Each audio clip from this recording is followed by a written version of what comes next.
Hey, Jeff, thanks for joining us today. As we're getting started, give us a little background on yourself. Sure, Brian. Good morning. Thanks for having me. Appreciate being here.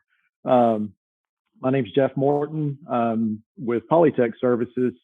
We're a manufacturer's rep firm in the Southeast and an independent manufacturer's rep, which is kind of unique. We're not direct salespeople for the companies that we represent. We represent about 25 companies, um, which gives us a big arsenal in our quiver of solutions that we can provide to our customers. I think the biggest fear and the biggest challenge there is that we are commissioned only agents. Yep. So you only eat what you kill, and that can be pretty terrifying in the beginning. And was it? Oh my gosh, it was horrific. I started in 2008. So, not exactly a glorious Perfect time timing. in our financial history. So, um, I think you came from a software background. Yeah. I came from an IT background. I was a network engineer for a large telecommunications company. I was designing and building their backbone network. So I was not in a direct sales function. People always said that, I've got the gift of gab and enjoy talking to people and making friends. So it seemed like sales may be natural, but man, there was so much to learn, and the just trying to grow um, from just the idea of just first just getting a meeting Yeah. to getting a meeting that made sense to getting a meeting that was good for both parties. There's an evolution there, and so yeah, it was a stressful period. And how did you deal with that? How did you get comfortable with it? Because it's not only commission only, it's a whole new role. Oh, for sure. I leaned on my coworkers here, a terrific group of guys, very knowledgeable, very successful, and just leaned on them for day-to-day advice, um, of how do you get meetings. Yeah. And in 2008, 2009, cold calling wasn't exactly dead yet. As you've commented on, it's growing tougher and tougher these days. But we would one of our big customers are public utilities, the large generation, you know, PSE&G, Duke Energy, Southern Company, and physically going to the sites and talking to the guards at the guard shacks and trying to figure out who you needed to talk to. And then one of my buddies, Ruck Barnes, who had been at Polytech before me, we had little call sessions that we called pity parties, and it gave us the ability to commiserate with each other and share those tough defeats or those hurdles that we were having a chance to overcome, and not necessarily to whine and and just to wallow in our own misery, but to figure out how to talk each other through it and get through those tougher times early in the beginning.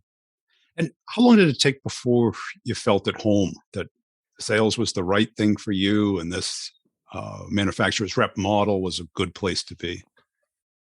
Well, I don't think you ever truly feel completely comfortable. Yeah. There's always a little, if you're just complacent and you're staying in that comfort zone where you're not putting yourself out, where you're not putting yourself at risk, then you're limiting your potential for growth. But I would say um, a year and a half, 2 years into it, Yeah. when I began to learn our customers' businesses. What was driving the customers, what was driving them to make their decisions. And, in most cases, I think everything always comes down to a financial decision, but there's different metrics involved in that. So yeah, it was a couple of years. And would you change it? I mean, because the people who are on commission only, it's super scary at the beginning, but then they like it because they have 100% control, and you don't have to go to meetings. You don't have to fill out the CRM. You don't have to do a lot of things that base salary forces you to do. Yeah, that is completely accurate. And I guess the balancing act there is until you get that, if you're coming into a newer territory that has been underserved and you're trying to get established and you're putting you're putting firewood onto your wood pile to build your pipeline. Yeah. And as you're doing that, there is an amount of fear until that pipeline becomes healthy.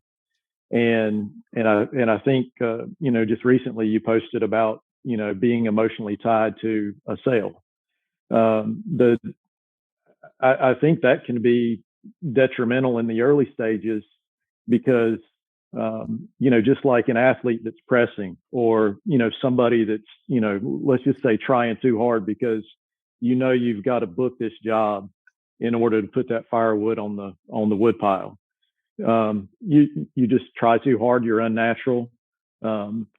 You miss listening to your customer, and instead you're telling your customer what they think that they want to hear. Yeah. It certainly is detrimental at the early part of the sales process because you're not seeing clearly. Oh, well, yeah, 100%. Yeah. And then because the biggest thing that I think you could do in any sales role, or no matter what company you're working for, is you need to listen to your customer first and foremost. Yeah. Because they're going to tell you, not directly sometimes, but indirectly. Oh yeah, and then just asking questions, building off of that, finding out, in their evaluation process of this equipment or this service that they're getting ready to purchase. What are the important aspects? Are they under a severe budget crunch that is going to be led to driving down that initial first cost? Or are they looking at O&M and a more complete life cycle cost approach that could help you tailor your pitch? One of the things that we're seeing right now is schedule being super important because we're still coming out of COVID. Supply chain is strangled, and you've got ships sitting off the coast of California. You got ships off the coast of the Carolinas, and people have equipment sitting on those ships for weeks and weeks and weeks. So if schedule is super important, then if you're selling something that's manufactured domestically, you really need to focus on that. And what would you attribute your success in sales to?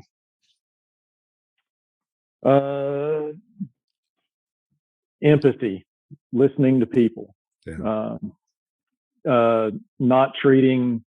I mentioned that some of our customers are utilities, are large industrial customers. They're big institutions like colleges and universities.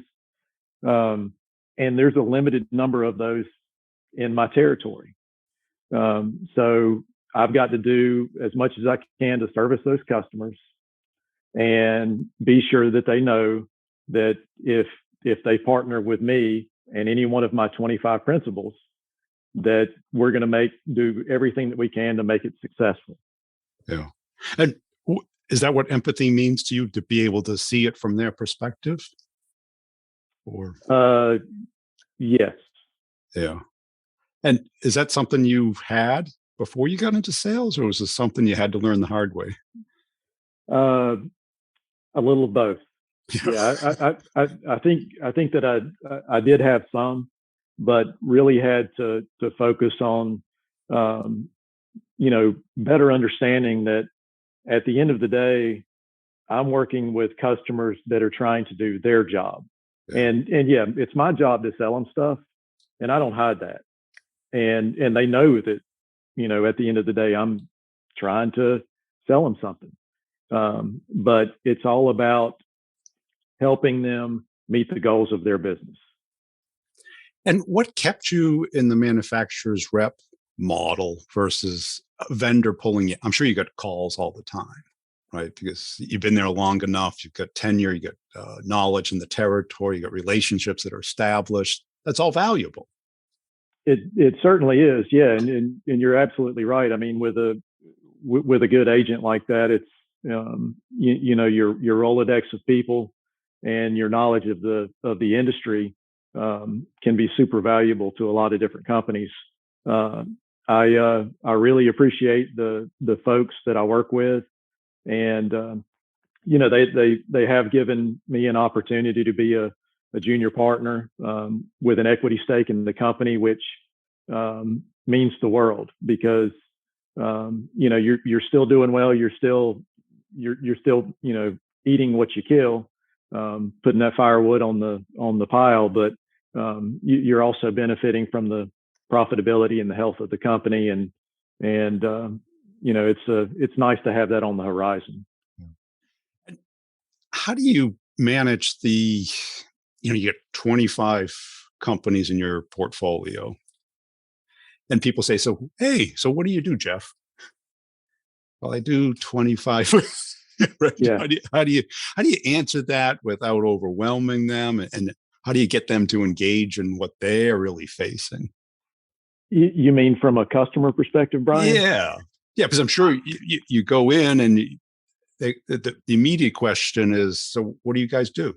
Oh my gosh. Yeah. So, I guess we've got time for a quick story. Early on, I was again cold calling, learning the business, and I finally got a meeting with the manager of a facility that I had been trying to get in touch with for weeks.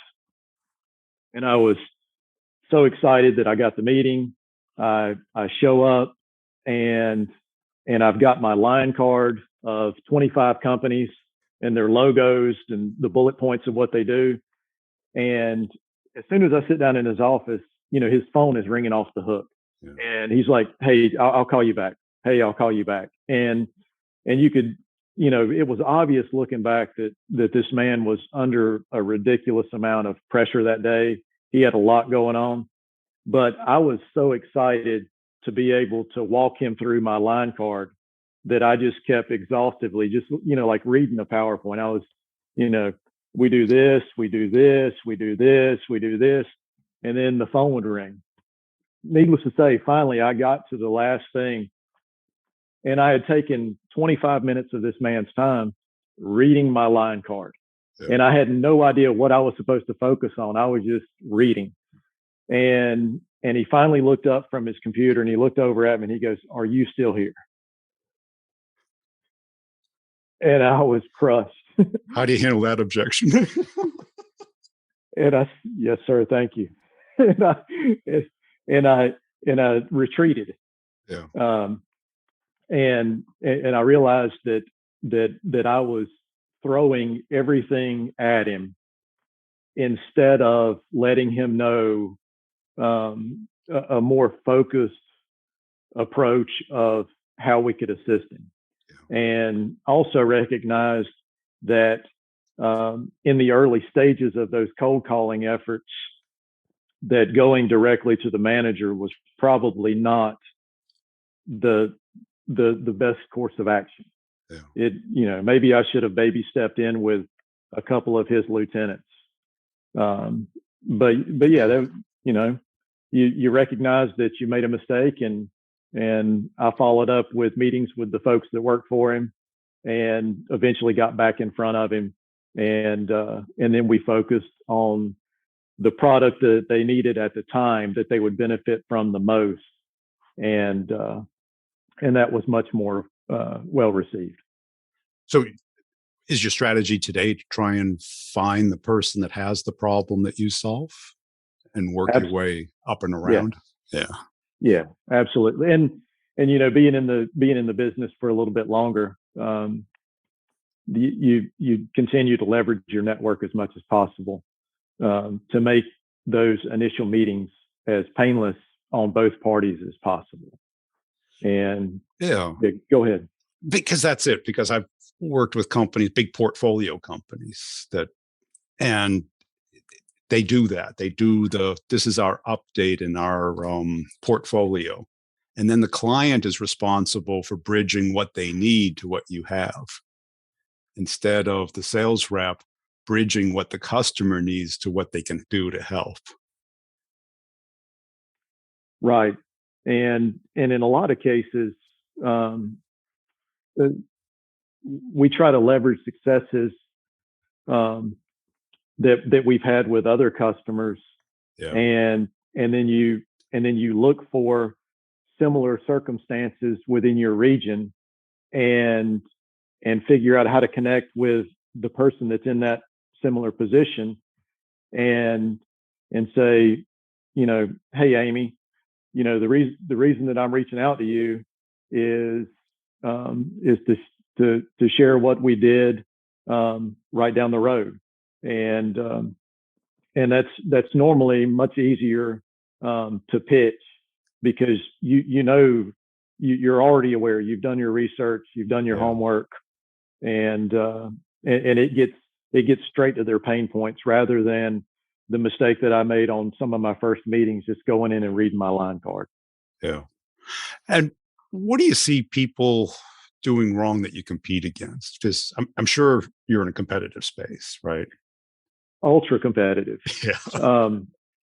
Yeah, just like anywhere. I mean, it's there's a minimum of 5 different companies that want our business every day.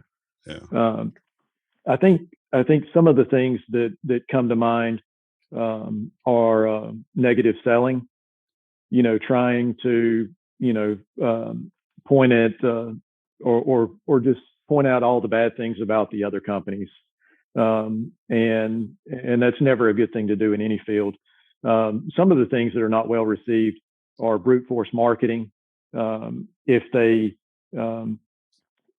one of our competitors is, if we're approaching a project bid date, a lot of times our competitors that are a little bit further behind than we are, maybe they haven't been involved from the beginning.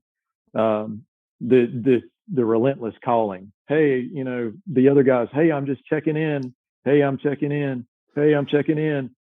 And I think where that goes. Yeah.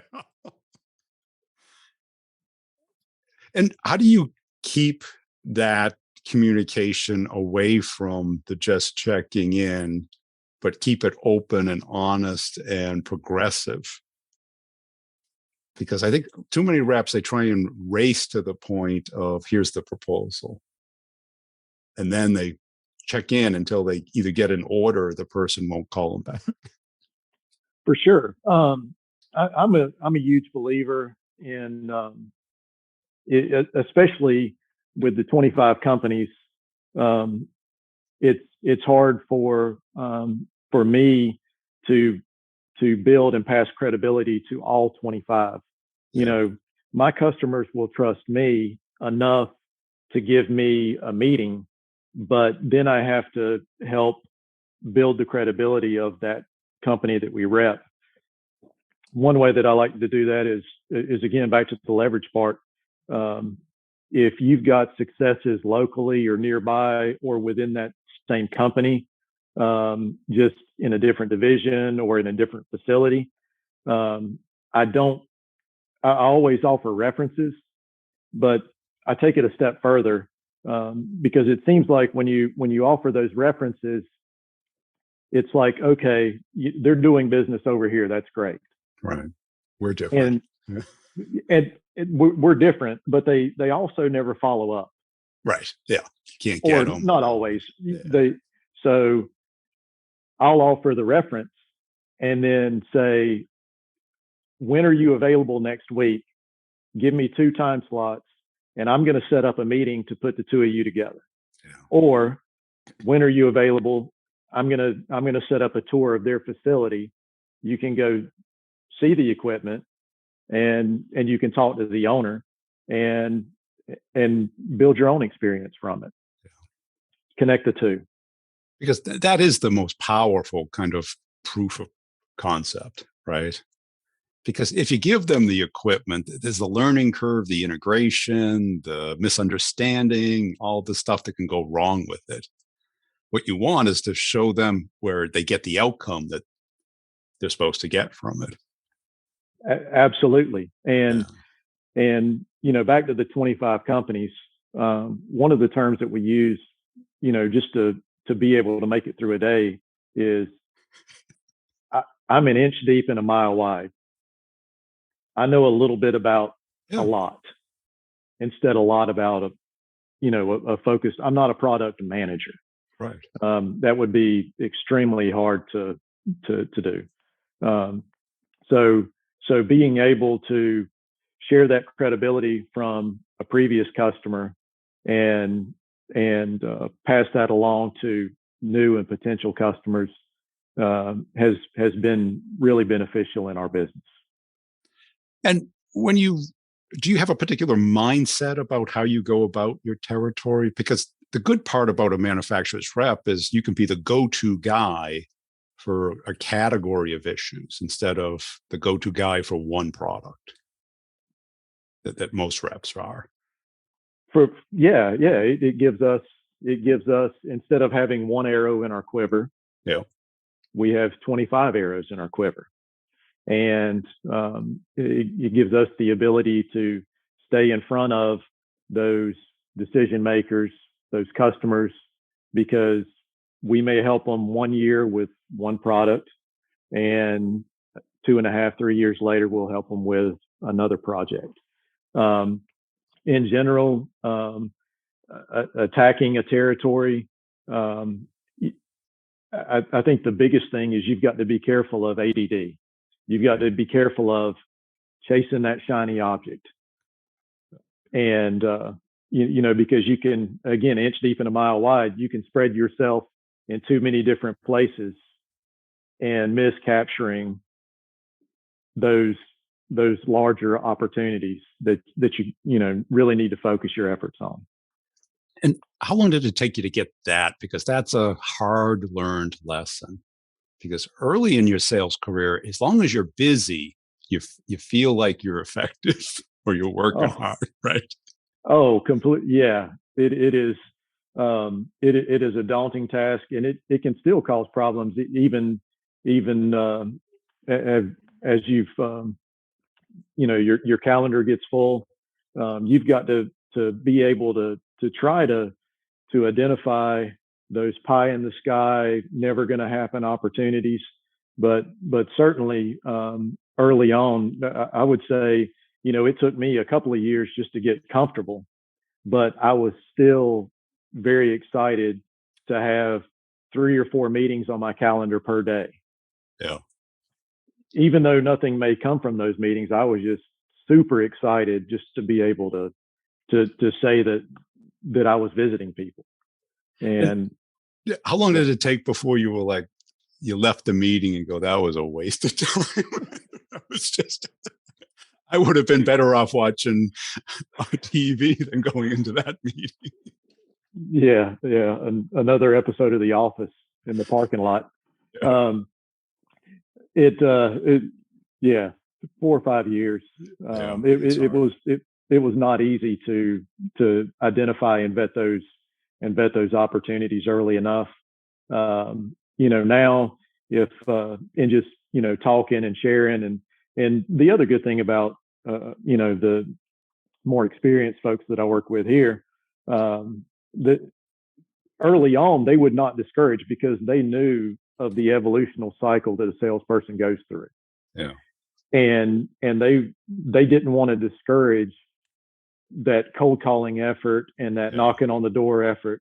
But now, it's, well, are you sure you really, do you really think that this is going to come to fruition?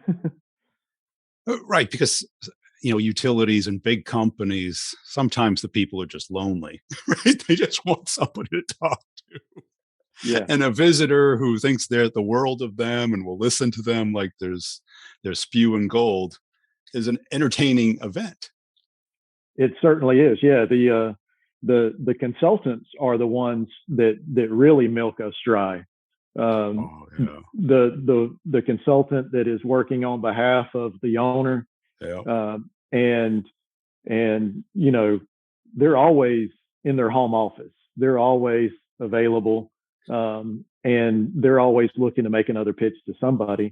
But they're never going to turn down a free lunch to remind you of this huge opportunity they're working on with their client, and trying to get you to believe part of it. Yeah. And have you kind of, I always built out this model as like, how's this going to play out? Because it always sounds good. And you go to the lunch and then you find out, well, they're not even under contract yet, or this has a project hasn't been approved. So Yeah, you're looking 2-3 years before they buy anything. for sure. Yeah, and just the nature of capital equipment sales, business to business, is a much longer sales cycle, which was also tough for me to become comfortable with in the beginning, because you may sell something, you may get a contract tomorrow, that equipment may not be delivered until 2024, and as an independent manufacturer rep, you're not going to be paid until that equipment is delivered. um, so yeah, being able to be experienced enough to ask the questions, oh, is this a fully funded project? Is this a project that you have?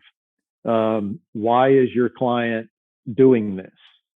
Are they doing it for federal compliance? Yeah. Are they doing it for state requirements? Are they doing it as part of an efficiency program, or something else to show some of their stakeholders or board members that they're green? What's the driving factor, and when do you see it playing out? That's it. And too many reps just focus on why your product or solution's the best instead of the real driver behind the inquiry. For for Yeah. sure, yeah. It goes back to, and they're not even hard questions to ask, but why are you doing it? Yeah. How is this? And you're not going to sound silly asking those questions. No.